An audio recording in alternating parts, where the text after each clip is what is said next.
Hello everyone, today in this video we will discuss how to find hidden apps on Samsung Galaxy A57.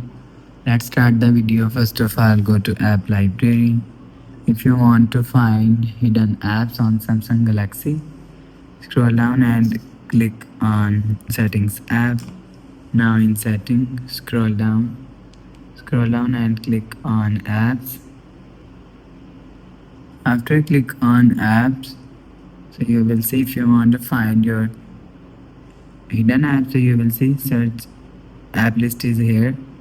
For example, click on app and